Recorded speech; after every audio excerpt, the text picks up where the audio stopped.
Municipal ఎన్నికల polling కు state election commission సర్వం సిద్ధం చేసింది. ఉదయం 7 గంటల నుంచి సాయంత్రం 5 గంటల వరకు పోలింగ్ నిర్వహించనుంది. ఈ నెల 13న కౌంటింగ్ ఉంటుంది. 16న గెలిచిన అభ్యర్థుల చేత ప్రమాణ స్వీకారం చేయించి అనంతరం కార్పొరేషన్ల మేయర్లు, మున్సిపాలిటీల చైర్మన్ల ఎన్నిక జరపనుంది రాష్ట్ర ఎన్నికల కమిషన్. మున్సిపల్ ఎన్నికల పోలింగ్ కౌంటింగ్ కోసం తెలంగాణ రాష్ట్ర ఎన్నికల సంఘం భారీ ఏర్పాట్లు చేసింది. 116 మున్సిపాలిటీలు, 7 మున్సిపల్ కార్పొరేషన్లలోని 2996 వార్డులకు ఎన్నికలు జరగబోతున్నాయి. రాష్ట్ర వ్యాప్తంగా 8203 పోలింగ్ కేంద్రాలను ఏర్పాటు చేశారు. పారదర్శకత కోసం అన్ని కేంద్రాల్లో వెబ్కాస్టింగ్ సౌకర్యం కల్పించారు.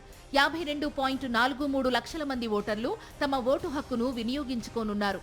ఈ ఎన్నికలు బ్యాలెట్ పేపర్ల ద్వారా నిర్వహిస్తున్నారు. ఇందుకోసం 16,301 బ్యాలెట్ బాక్సులను సిద్ధం చేశారు. ఉదయం 7 గంటల నుండి సాయంత్రం 5 గంటల వరకు పోలింగ్ జరుగుతుంది. అవసరమైన చోట ఫిబ్రవరి 12వ తేదీన రీపోలింగ్ నిర్వహిస్తారు. ఫిబ్రవరి 13న ఫలితాలు వెల్లడిస్తారు. పోలింగ్ కౌంటింగ్ నిర్వహణ కోసం పోలీసు సిబ్బంది కట్టుదిట్టమైన ఏర్పాట్లు చేశారు.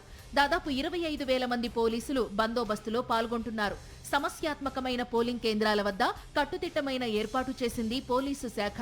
ఎలాంటి అవాంఛనీయ సంఘటనలు జరగకుండా సీసీటీవీ మానిటరింగ్ ఏర్పాటు చేశారు. పోలింగ్ బాక్సుల భద్రత కోసం 137 స్ట్రాంగ్ రూమ్లను సిద్ధం చేశారు. కౌంటింగ్ కోసం 136 కేంద్రాలను ఏర్పాటు చేశారు. ఎన్నికల నిర్వహణలో భాగంగా 1,379 రిటర్నింగ్ అధికారులు, 1,547 అసిస్టెంట్ రిటర్నింగ్ అధికారులు, 9,560 పోలింగ్ అధికారులు, 31,428 ఇతర పోలింగ్ సిబ్బందిని తెలంగాణ రాష్ట్ర ఎన్నికల సంఘం నియమించింది. డబ్బు, మద్యం వంటి ప్రలోభాల నివారణకు ప్రత్యేక చర్యలు చేపట్టిన ఎన్నికల సంఘం ప్రత్యేక బృందాలతో పర్యవేక్షణ చేస్తోంది. ఓట్ల లెక్కింపు రోజున ఆయా కౌంటింగ్ కేంద్రాల్లో సీసీ కెమెరాల పర్యవేక్షణతో పాటు కట్టుదిట్టమైన భద్రతా ఏర్పాట్లు చేసినట్లు తెలిపారు. ప్రజలు స్వేచ్ఛగా తమ ఓటు హక్కు వినియోగించుకోవాలని అధికారులు కోరుతున్నారు.